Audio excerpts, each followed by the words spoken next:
교회 오실 때 여러분 꽃을 보면서 오셨죠? 여러분은 꽃길로 오신 겁니다.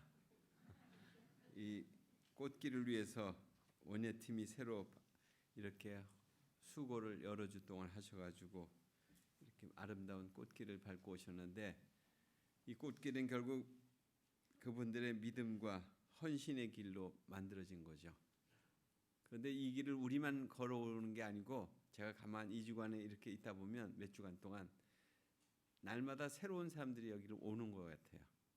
그 꽃을 보러 오면서 교회를 오고, 그리고 또 둘러보고 이 교회가 여기 이렇게 있었던 것에 대해서 궁금한 걸 물어보기도 하고, 오늘 아침에도 두 분이 오셨댔어요. 그런데 예배 시간에 참여하려고 왔었는데 그분들은 9시 예배인 줄 알고 왔다가 다음번에 오시겠다고 하고 또 그렇게 가시더라고요. 참 그 길, 참 헌신과 희생의 길로 이렇게 만들어진 길이 참 이렇게 복되게 쓰여지는 것 같습니다. 2022년도에 목회 데이터 연구소라는 곳에서 비개신교인, 그러니까 개신교인이 아닌 사람들에 대한 한국 교회에 대한 인식을 조사한 결과가 있었습니다. 그것은 한국 교회 다른 종교에 비해서 좀 배타적이다. 그러니까 비개신교인이 다른 종교에 비해서 한국 교회의 어떤 사회적 이미지가 어떠냐 이렇게 물었을 때 한국 교회 불공정적이다, 불투명하다가 78%였고요. 공정하다, 투명하다는 2%에 불과했습니다. 엄청난 차이가 난 거예요. 그러니까 이미지가 그렇게 비개신교인들에게 그렇게 지금 비춰지고 있는, 우리가 믿고 있는 그 믿음이 그렇게 지금 드러나고 있다는 얘기죠. 또 다른 종교에 비해서 한국 교회는 포용성이 있는가? 또 이런 질문, 그러니까 다른 사람들을 품어줄 수 있느냐? 이런 질문에 대해서는 또 배타적이다 하는 의견이 63%나 됐습니다. 포용적이다 11%밖에 되지 않았어요. 그러니까 우리가 너무 선을 긋는다는 거예요.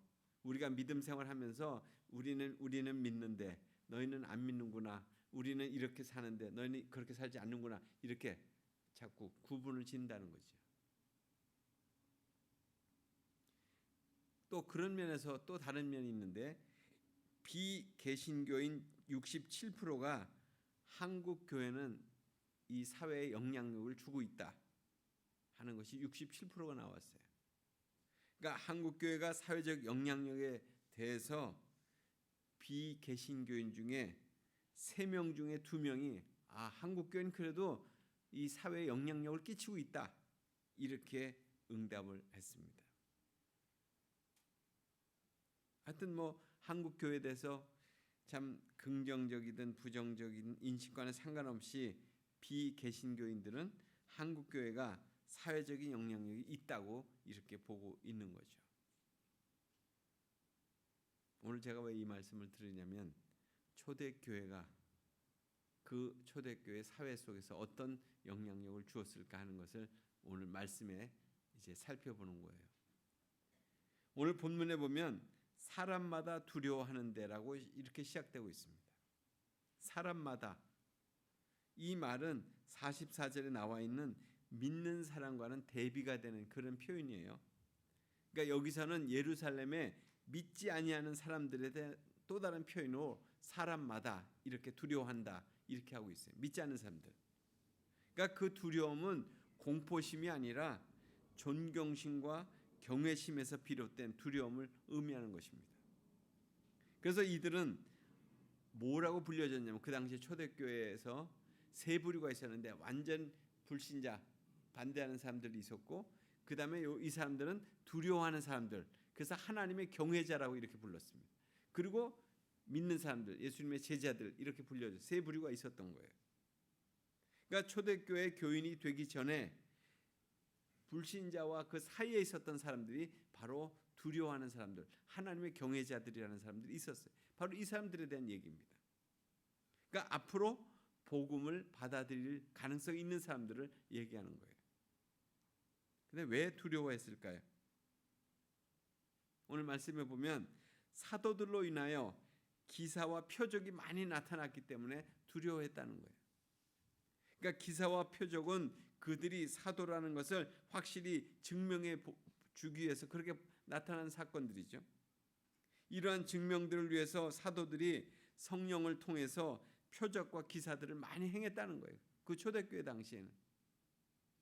그것들은 예수님께서 지상에 계실 때 행하신 그 기적들이 결국 무엇을 의미한 거예요? 하나님 나라를 보여주시고 경험케 하기 위해서 보여주신 거잖아요. 그런 것과 같은 성격을 띈 거죠. 그리고 믿는 사람들이 다 함께 있었다고 그랬습니다. 그러니까 그들은 이전에는 구약의 규례를 준수하기 위해서 예루살렘에 모였었어요. 근데 이제는 그리스도에 대한 그 믿음 때문에 함께 모이게 됐다는 거예요. 이처럼 그리스도 안에 있는 믿음은 여러 가지 외적인 그런 요인들을 극복하고 그들을 하나의 몸으로 이렇게 결속시켰습니다. 그러니까 이것은 그들이 영적인 백성으로서 참다운 교제를 지금 하고 있다는 얘기예요. 그러니까 구약 시대에 그 언약을 맺은 당사자들, 그러니까 하나님과 이스라엘 백성들과의 결속을 의미하는 거잖아요. 그래서 그들은 어떻게 했냐면 모여서 전체로 예배를 드리고 가정에서는 참으로 남자아이들에게 할례를 행하고 그리고 젊은이들에게는 유대교 신앙을 가르치고 그리고 유월절을 기념하는 예식을 하고 그리고 안식에는 가족들과 함께 있는 그것이 그들의 이제까지의 그 믿음의 전형이었어요. 그런데 예수님을 통해서 믿게 된 그 신약의 공동체는 그 언약의 기초에서 예수님 안에서 참으로 있게 됨으로 인해서 하나님과 결속될 뿐만 아니라 공동체 간에 서로의 어떤 영적인 결속이 이루어지게 됐다는 거죠. 여기에 언급된 사람들이 오순절에 성령이 강림했을 때 성령을 체험했던 사람들만을 가리키고 있었던 지난주에 말씀드렸던 3,000명의 수에 포함되는지 그것은 알 수 없습니다. 하나님의 경외자들이 여기에 포함되는지. 아마 오순절 성령 강림을 체험한 사람 외에 예루살렘에 거주하면서 예수님을 믿게 된 사람들이 오늘 이 교제에 참여하게 됐다. 이렇게 볼 수 있어요. 왜냐하면 외국에서 온 그 흩어져 있었던 유대인들은 자기들이 이제 오순절 행사가 끝나니까 결국 자기들이 거주하던 그 20몇 개의 나라로 지방으로 다 흩어져 갔거든요. 오늘 말씀에 보면 모든 모여든 사람들 그들이 물건을 통용했다고 그랬어요. 그러니까 예루살렘의 그 그리스도인들끼리 서로 상호간에 어떤 영적인 일치는 구체적으로 필요한 물건을 이렇게 같이 나눠 쓰는 것으로부터 이렇게 드러나고 있습니다. 물건을 통용했다고 하는 것은 결국 이것은 뭐 공산주의와 같은 그런 얘기를 하는 것이 아니에요. 그들이 자발적으로 그 물건을 서로 통용하려고 또 모든 재산의 필요에 따라서 언제든지 공동의 유익을 위해서 내어놓고 그렇게 함께 했다는 그런 얘기죠. 그러니까 이 공동체는 토마스 모아가 얘기하는 이상적인 유토피아, 낙원을 얘기하는 것이 아니었습니다.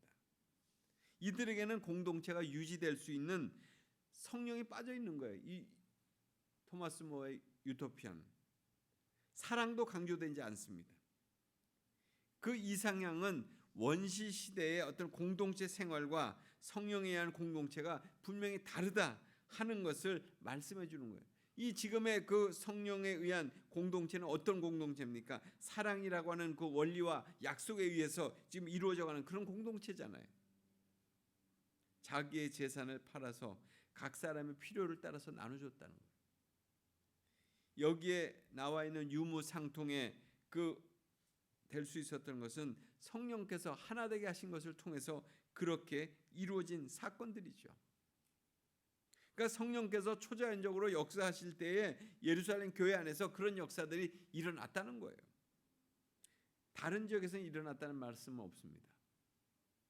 따라서 오늘 이 말씀은 오순절에 임하신 그런 성령의 역사가 얼마나 큰 일을 지금 해가고 있는가를 보여주는 거예요. 초대 예루살렘 교회의 그 특이한 현상으로 지금 나타나고 있는 거죠. 특히 예루살렘 공동체는 바울을 통해서 이루어진 이방인 공동체와 이 점에서 구별이 되는 것 같아요. 그러니까 이방인 공동체에는 유무상통의 어떤 그런 일들이 없었습니다. 사유재산을 그냥 개별적으로 인정했어요. 우리가 고린도전서에 보면 그런 말씀이 나오잖아요. 이제 만찬을 할 때 각자의 사람들이 자기의 음식을 가지고 왔어요. 그리고 처음에는 그것을 이제 모든 사람들이 다 끝날 때, 예배 끝날 때 같이 나눠 먹었어요. 그런데 어느 순간부터는 부자들이 가져온 음식들이 나누어지는 것에 대해서 조금 아까운 생각이 들었는지 자기들이 먼저 먹기 시작하는 거예요. 만찬을. 그러니까 나중에 온 가난한 사람들은 먹을 게 없어지거나 제대로 먹지 못하고 흩어지는 거죠. 같이 예배를 드렸는데도. 그러니까 초대교회 성도들은 그런데 오늘 말씀에 보면 날마다 마음을 같이하여 성전에 모이기를 또한 힘썼다고 그랬습니다. 그러니까 성령을 받은 초기에 예루살렘 성도들은 예루살렘 성전에 모이기를 힘쓰는 유대의 전통과 관습에 따라서 행동하면서 그들의 신앙을 표현했습니다. 아직까지 그리스도인들과 유대인 사이에 어떤 불화가 있었던 것은 없었습니다. 왜냐하면 초대교회 신자들은 그들이 모이는 장소를 성전과 또한 성전 바깥들 이런 곳에 있는 솔로몬의 행각이라고 하는 곳에서 모였거든요. 거기서 마음을 합하여 함께 예배하고 찬양을 드렸습니다.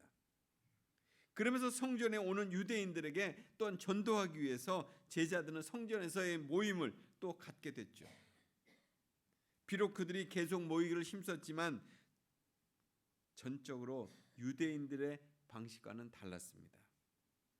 유대인들은 대부분이 율법의 형식과 관습에 따라서 그들이 모였고 제사를 드렸고, 그렇지만 초대교회 성도들은 어떻게 했습니까? 자발적이고 기쁨으로 충만한 상태에서 그렇게 모였다는 거예요. 그러니까 초대교회는 또 집에서 떡을 떼며 또한 기쁨과 순전한 마음으로 음식을 나눴다고 그랬어요. 그러니까 여기에서 이 사도행전을 쓴 누가는 성전에서의 모임과 집에서 모임이 좀 구분된다는 것을 보여주고 있습니다. 그러니까 여기 집에서 떡을 떼는 것은 가정에서 음식을 먹는다 이런 것을 의미하는 것이 아닙니다. 성찬과 애찬의 어떤 의미를 같이 갖고 있는 그런 말씀이에요. 또한 성도들은 넓은 공간이 있는 집을 이렇게 돌아가면서 그렇게 모였어요. 그들은 기쁨이 넘쳐서 집집이 돌아다니면서 모임을 갖고 음식을 나누며 신령한 교제를 함께 했다는 거예요. 이게 교회였어요. 이들은 하나님을 찬미하며 성령의 선물을 통하여 최고의 축복을 그들은 발견했습니다. 그래서 하나님을 향한 그 찬미를 자발적인 마음으로 그렇게 표현했다는 거예요. 그렇게 될 때 온 백성에게 칭송을 받았다고 그랬습니다. 그러니까 초대교회 이 같은 분위기에 대해서 그 당시 거기에 총독이었던 플리니우스라고 하는 사람이 그 당시 로마 황제였던 트라이안이라고 하는 황제에게 보고서를 작성했는데 어떻게 했느냐면 기독교 공동체를 은밀히 조사해 보니까 조사해 본 그 결과 그들은 법 이상을 실천하는 사람들이라고 하는 그런 평가를 해서 보고서를 냈다는 거예요. 그러니까 초대교회 교인들이 영적으로 윤리적인 삶이 칭송을 받을 만한 그런 참으로 모습이었다는 것이 로마의 정치가들에 의해서 입증되었죠. 이처럼 성령 충만한 성도는 세상의 법을 초월해서 살게 되었으므로 온 백성의 칭송을 받을 수가 있었습니다. 그러나 이름뿐인 그리스도인은 온 백성에게 또한 욕을 당하게 됐습니다. 주께서 구원받는 사람을 날마다 더하게 하셨다. 주께서, 이것은 구원받게 하시는 사람이 누구라는 거예요. 우리가 주체가 아니고 예수님께서 그렇게 더 하게 하셨다는, 예수님이 주체가 돼서 그렇게 하게 하셨다는, 믿음의 무리들을 그렇게 더 많게 하신 것은 주님이셨다는 거죠. 그러니까 주님을 기쁘시게 하니까 주님이 그렇게 모으셨다는 게 만나게 하셨다는 거죠. 구원받은 사람을 이렇게 반복적으로 나타내는 이 말씀, 더하게 하셨다고 하는 것은 계속해서 더하게 더 만드셨다, 이런 의미를 갖고 있습니다. 이 오늘 본문을 작성한 이 누가 지금까지 예루살렘 교회의 어떤 모습을 생생하게 기록하면서 참으로 그 모임이 정말 아주 풍성하게 지금 이루어지고 있다는 것을 보고하고 있습니다. 이것은 단지 정말 성령의 역사에 의한 전주곡에 불과하다, 그런 얘기예요. 우리가 앞으로 읽게 된 이 사도행전 2장 이후에 읽게 될 그 모든 내용들은 그런 하나님의 역사를 지금 우리가 보게 될 거잖아요. 그래서 이 누가의 기록은 성령께서 역사하심으로 복음이 예루살렘과 유대와 사마리아와 온 땅끝까지 이렇게 퍼져가는 승리의 잔치들로 이렇게 보여지게 될 거다, 이것을 보여주는 전주곡과 같은 말씀으로 오늘 지금 2장 마지막을 읽은 거예요. 백성들에게 칭찬을 받았던 초대교회, 그리고 주님께 구원받는 사람들이 날마다 더하게 된 그런 교회, 그들이 사랑과 칭찬을 받았던 그 이유, 그건 뭐였어요? 유무상통에 있었잖아요. 있는 자와 없는 자가 자기 것을 주장하지 않고, 그리고 필요에 따라서 그렇게 살았다는 거예요. 그것을 다 사람들이 보고 있었던 거죠. 저들은 어떻게 살고 있을까? 오늘날 그리스도인들이 찬양도 잘하고 말씀도 많이 알고 많이 모여서 예배도 드리고 그렇게 있지만은 아까 초두에 말씀드린 것처럼 세상으로부터 별로 환영받지 못하는 이유는 무엇 때문일까요? 한마디로 물질에 관해서 세상 사람들과 다를 바 없이 이기적이고 탐욕적으로 살고 있는 거 아니냐, 그렇게 비춰주고 있다는 거예요. 그렇다면 2000년 전 그같이 이루며 살던 그들은 그럼 어디로 간 거예요? 그들은 그 예루살렘 교회 그렇게 정말 보여줬던 그들은 다 어디로 간 거예요? 그들이 성경 속에서 그 같은 삶을 강조하지 않았기 때문에 그렇게 된 건가요? 대부분의 신학자들이 내놓은 연구는 초기 그리스도인들, 그러니까 초대교회 성도들은 종말 신앙을 가졌기 때문에 그렇게 살았다는 거예요. 종말 신앙을 가졌기 때문에. 그러니까 예수님이 승천시에 뭐라고 하셨습니까? 내가 너희들의 있을 초소를 예비하고 다시 오겠다고 이렇게 말씀하셨어요. 그들은 임박한 종말을 확신했기 때문에 물질이 무슨 필요가 있었는가 이런 생각을 했겠죠. 그래서 있는 동안에 가지고 있는 재물을 나눠 쓰고 또 하나님 나라에 들어가면 된다, 이런 생각을 했던 거예요. 유무상통의 삶이 자유스러운 삶의 모습이었습니다. 그리스도인들이 갖는 갈등의 요인은 두 가지로 요약이 되는데요. 하나는 사람, 하나는 물질입니다. 그러니까 말씀대로 살지 못하고 물질 관계에 있어서 하나님 앞에서 바르게 행하지 못한다는 거예요. 물질로 사람과의 관계가 그르치든가 아니면 사람이 물질로 망가지든가 이렇게 된다는 거죠. 예전에 시한부 종말론자들이 당장 이제 10월 며칠 날 주님 오신다, 이것을 이렇게 선포하면서 이런 사람들이 시한부 종말론자들인데 그 추종자들이 많이 생겼댔어요. 그다음 몇 번 하다가 다 이제 흩어지고 말았죠. 요즘에는 여러분도 보셨겠지만 나는 신이다, 정명석교, 신천지, 하나님의 교회라고 하는 그 집단들, 결국 자신이 메시아임을 강조하고 있잖아요. 그런데 어떻게 하고 있습니까? 물질을 끌어모으고 있는 거예요. 정명석의 그 궁전과 같은 데를 이렇게 보니까 어마어마한 것 같더라고요. 가는 곳곳마다 하나님의 교회라고 하는 곳 보시면 아시겠지만은 의리하게 건물을 이렇게 리모델링 해가지고 탁 차려놨어요. 그러니까 그들은 나누는 것이 아니라 자신들의 집단의 부를 축적하는 걸로 보여져요. 이단들이 종교의 틀을 벗어나서 사교화되고 타락해 가고 있는데 물질 중심에 집착하고 있다는 거죠. 교회사 2000년 역사 속에서 수많은 시한부 종말론자들이 있었습니다. 그들의 예언은 다 빗나갔고 그래서 이단과 사교 집단들이 다 된 거죠. 그러나 사람들이 종말을 의식할 때 또한 물질의 노예로부터 벗어날 수도 있다는 것을 기억하셔야 됩니다. 물질과 관련되어서 하나님 앞에 바르게 사는 길은 그리스도인 우리가 정말 종말 신앙을 갖고 사는 거예요. 주님은 오실 것이다. 그러나 지금 여기에서 우리가 어떻게 살 것인가 늘 그것을 이렇게 긴장감을 갖고 살아가야 된다는 거죠. 주님의 재림과 함께 오는 우주적 종말이 언제 올지 아무도 몰라요. 또한 세상이 끝나지 않아도 그렇지만 개인적인 종말은 반드시 오는 거죠. 그때 어김없이 우리는 하나님 앞에 서게 될 거예요. 그렇죠? 한 번 죽는 것은 정하신 거라고 그랬어요. 히브리서에 보면. 그 후에 심판이 있게 될 거라고 히브리서 9장 27절에 그렇게 말씀하고 있죠. 그러니까 우리에게 질병과 사고가 있을 때 그럴 때는 종말을 의식하게 됩니다. 그렇다면 종말 신앙으로 유무상통의 삶을 산다는 것은 무슨 의미겠어요?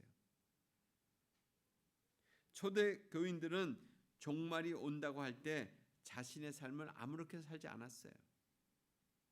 믿는 사람들이 함께 있으면서 각자의 소유를 서로의 필요에 따라서 나누고 성전에 모이고 말씀을 나누고 집에 모일 때 성찬과 애찬식을 하면서 이렇게 보냈다는 거룩한 모임으로 보냈다는 거예요. 오래전에 그 일본 선교사가 오셔서 한번 한 얘기 여러분 기억나실지 몰라요. 자기가 어느 집에 갔었는데 그 사람은 2층 집이었는데 2층에서 1층으로 내려올 때 그 비상용 가방을 지진 날 때 대비해서 쓰는 가방을 갖고 내려오고 다시 1층에서 2층 올라갈 때 가지고 올라간다는 얘기를 여기서 한 기억이 나요. 이처럼 불안과 위기의식 속에 사로잡혀 산다 이렇게 볼 수도 있습니다. 그러나 또 한편으로 본다면 항상 준비하는 그런 마음으로 산다 이런 면으로도 생각이 들어요. 그러니까 종말의 때를 맞이하면서 우리에게 주는 성경적인 물질과는 무엇이겠습니까? 초대교회 성도들은 자신의 것을 하나님의 것으로 알고 드린 거예요. 마지막까지 손에서 놓지 못하는 인생들에게 우리는 청지기일 뿐이다 하는 것을 우리가 알려주는 그런 장면이잖아요. 이 장면이. 그 물질은 자신이 사용할 것도 있지만은 이웃을 위해서 사용해야 될 것도 있다는 것을 알려주고 있습니다. 더구나 자신이 필요 역시 또한 하나님의 말씀을 따라서 쫓아서 사용해야 된다. 나의 필요도. 이처럼 초대교회 교인들의 유무상통의 삶은 그래서 세상에 영향력을 준 거예요. 물질을 초월해서 살아가고 있는 그들의 삶이 불신자들에게 이야기거리가 된 거죠. 어떻게 저렇게 살 수 있을까? 놀라움의 사건이 된 거예요. 참 대단하다. 여러분들이 신앙적으로 존경받는 사람들이 있다면 그분들은 물질로부터 초연한 사람일 거예요. 우리는 부러움의 대상을 존경의 대상으로 이렇게 혼돈할 때가 있는데 그건 다른 거예요. 초대교회의 이상은 오늘 우리의 삶 속에서 구현하고 싶은 그런 공동체가 있다고 할 것 같으면 좀 관심을 갖고 우리가 그렇게 살아가야 될 거다. 저는 거기에 늘 관심이 있어서 여러분들에게 계속 공동체에 대한 얘기를 한 거죠. 미국 동부에 가면 아미시 공동체가 있습니다. 메노나이트 교단의 한 부류예요. 아주 보수적인 메노나이트 교회 한 지파죠. 거기에 다녀온 사람들의 얘기를 들으면 그분들은 초대교회의 이상을 그대로 실천하면서 살고 있다는 거예요. 문명의 이기를 사용하지 않고 또 세상의 소식을 알려고 애쓰지도 않고 그냥 노동하고 예배드리고 공동생활하는 것이 그들의 삶이에요. 정부에 필요한 세금은 내지만 다시 그것을 이렇게 돌려받으려고 하지도 않는다는 거예요. 교육도 8학년 그저 중학교까지 그렇게 다니게 하고 자녀들로 하여금 더 공부하고 싶냐? 그럼 더 공부할 수 있도록. 그렇지만 공부하지 않겠다고 하면 자신의 선택으로 결정하게 한다는 거예요. 아주 단순하면서도 검소한 삶을 살고 있다는 거죠. 우리의 생에 우주적 종말이 없을지도 몰라요.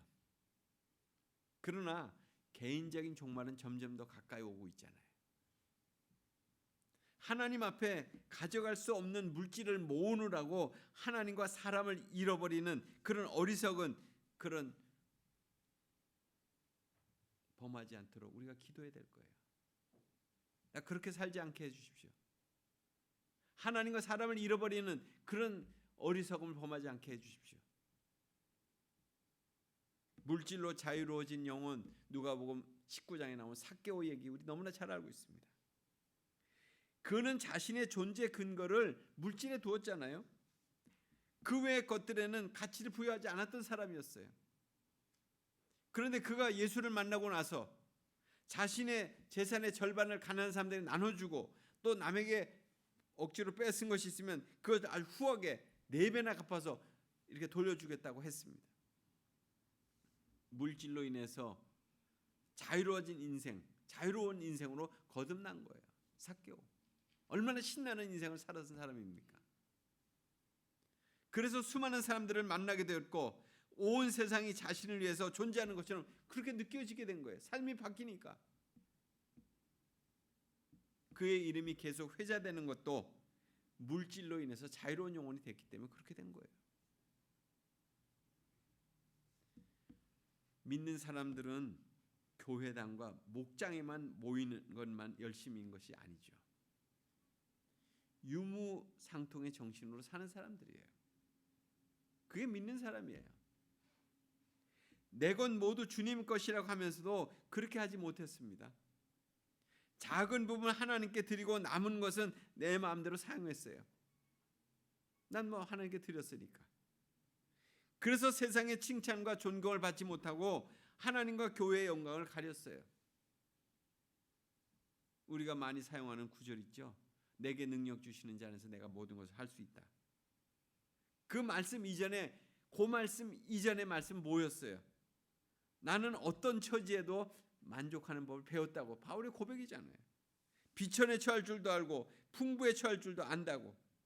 배부르거나 또한 풍족하거나 궁핍하거나 어떤 경우에도 적용하는 법을 나는 일체배기를 배웠다고 이렇게 고백한 후에 그렇게 고백한 거예요. 바울의 고백입니다. 자유로운 영혼으로 사는 비결을 우리 모두가 배웠으면 좋겠습니다. 내 삶의 모든 결과가 주님 안에 있는 것을 믿는다면 그런 인생을 우리도 살 수 있게 되지 않겠어요? 지난 주간에 과천 요양원에 계시던 주기심 교우께서 별세하셨습니다. 신양교에서 96년도 부활절의 세례를 여기서 받으셨어요. 정말 한결같은 믿음의 삶을 사신 분이에요. 참 이 교회당을 그 99년도에 이렇게 세워졌으니까 그분은 저기 천막 예배당일 때 거기서 세례를 받으신 건데 그 잘 펴지지 않는 손 이렇게 뭐랄까 그 울퉁불퉁한 그 손을 가지고 유자를 썰어서 우리가 그때 교회당 건축을 해서 바자회를 했던 것 같아요. 그 손으로 썰으셨어요. 한글도 몰라서 하실 때 한글을 그때 배워가지고 찬송가를 부르는 그런 열심을 가졌던 분이었어요. 정말 어려운 살림에 사렙다 과부처럼 자신의 정성을 다해서 그렇게 예물을 드렸던 그런 분이셨어요.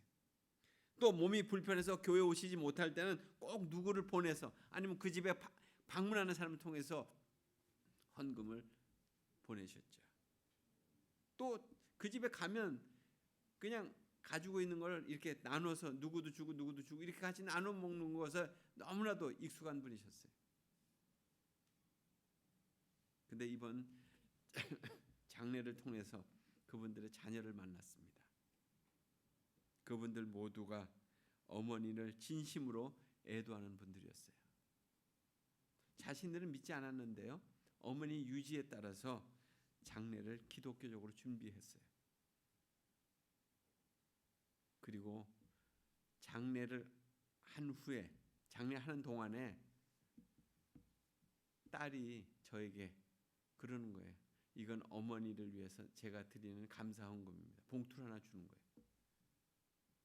또 화장터에 갔는데 화장터에 가서는 또 아들이 자기 어머니를 위해서 드리는 이거는 감사 헌금입니다. 또 자기가 또 그리고 여기 장례를 다 마치고 여기 딱 와서 앉았는데 전화가 또 딱 왔어요.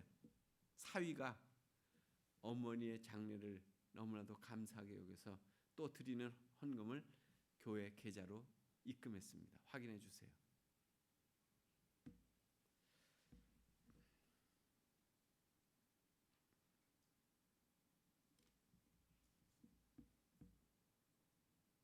어머니가 보여준 그 믿음의 삶이 자녀들에게 영향을 주어서 자신들은 잘 모르지만 하나님께 감사하도록 그렇게 한 거였습니다. 믿음의 사람의 길은요, 이처럼 흔적을 남기는 것 같아요. 세상에도 흔적을 남기고 가정에도 흔적을 남기고 지나온 길로 인해서 다른 사람들의 마음에 관심을 갖게 만들었어요. 믿는다는 거 특별하지 않습니다. 자신의 삶에서 하나님을 사랑하는 삶을 그냥 살아가는 거예요. 그냥 하나님 사랑의 삶을 자신의 방법대로 그냥 실천한 것뿐이에요. 그렇게 해라, 그렇게 사는 거다 이렇게 말하지도 않았어요. 우리가 진정으로 믿는 사람이라면 또 복음의 삶을 실천하는 사람으로 살기를 원한다면 이 땅 가운데서 우리가 그렇게 살아가게 된다면 아마 하나님은 구원받는 사람들을 날마다 더하게 하실 거예요. 바로 그런 역사가 오늘 우리의 교회에서 우리의 삶의 주변에서 또 우리의 가정에서 많이 일어나게 되기를 간절히 소원합니다. 같이 기도하겠습니다. 하나님, 오늘도 주님의 말씀 속에서 새로운 깨달음과 은혜를 주신 것 감사합니다. 참 초기 그 예루살렘 교회가 보여주었던 그 아름다운 믿음의 그 길을 하나님 우리도 따르기 원합니다. 걷기 원합니다. 그리고 그런 삶의 모습들이 결국 이 세상 가운데서 하나님의 영광을 드러낼 수 있음을 하나님 잊지 않는 저희들의 믿음의 삶이 되게 해 주옵소서. 예수님 이름으로 기도드리옵나이다.